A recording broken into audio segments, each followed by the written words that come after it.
السلام عليكم ورحمة الله وبركاته. حامدا ومصليا، أما بعد، كيف حالكم يا أصدقائي الأحبة والأعزة؟ أرجو أنكم بالخير والعافية من فضل الله تعالى. يا أيها المشاهدون والمشاهدات، أني رجعت مرة أخرى بالقصة الثانية. كما أنتم سمعتم القصة الأولى وهي كانت قصة مضحكة، ولكن اليوم أريد أن أذكر لكم قصة حزينة، فاستمعوا بعناية فائقة، لعل هذه القصة تجعلكم تبكون. فهيا نبدأ. يحكى أن ولدا ذكيا ولد في بيت أهل الثروة، وأبوه مهندس يعمل في شركة كبيرة، فلذا هو كان مشغولا في عمله أكثر من الأحيان، ولا يستطيع أن يقضي أوقاته كثيرا مع عائلته. فجعل الصبي ينمو ويترعرع في بيته، ولما بلغ إلى 10 من عمره فكر في نفسه: لماذا لا يقضي أبونا أوقاته معنا؟ فلذا هو جعل يفكر جالسا على شرفة المنزل: ماذا أقول لأبي وكيف؟ بعد تفكير طويل خطر بباله سؤال، ثم عزم وأراد وقصد في نفسه أن يسأل أباه عن هذا السؤال. فانتظر صحابة اليوم، أي طول النهار، وهو كان ينظر إلى الباب مرارا وكرارا، وأنتم تعلمون الانتظار أشد الموت.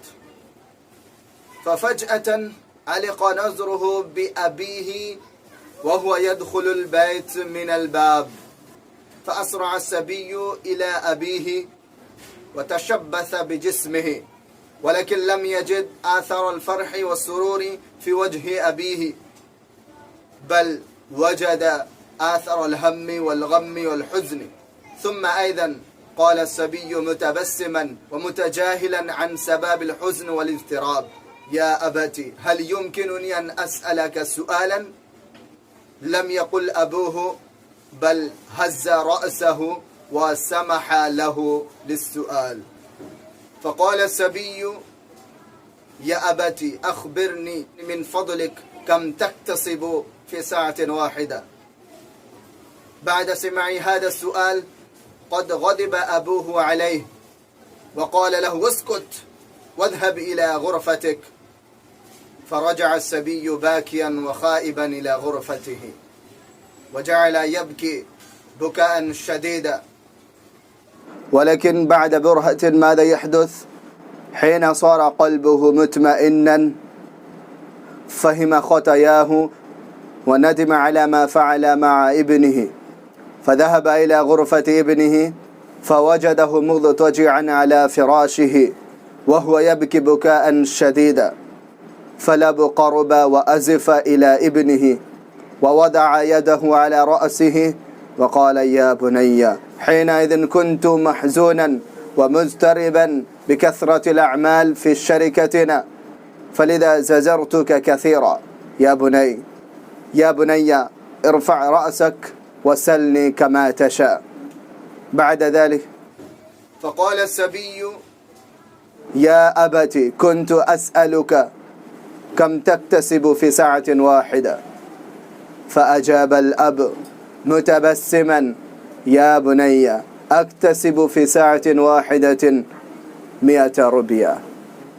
فوقف الابن وانطلق إلى الرف وأخرج منه 100 روبيات وقدمها إلى أبيه، وقال: يا أبتي، أريد أن أشتري منك ساعة واحدة كي نتحدث معا. بعد سماع هذا القول تشبث الأب بابنه من صدره وجعل يبكي بكاء شديدا، وفهم ماذا فعل في الأيام الماضية، وفهم فهما كامل خطاياه، وأراد أن يقضي أوقاته مع عائلته قليلا. أيها الإخوان، ألتمس منكم بأدب واحترام أن تقضوا أوقاتكم مع عائلاتكم المحادثة خاصة، كي يتزايد بينكم الحب والمحبة، ولا تتكاسلوا ولا تهملوا في هذا الأمر، فتمت بالخير أكتفي بهذه الكلمات، سأرجع قريبا بالقصة الأخرى إن شاء الله تعالى. السلام عليكم ورحمة الله.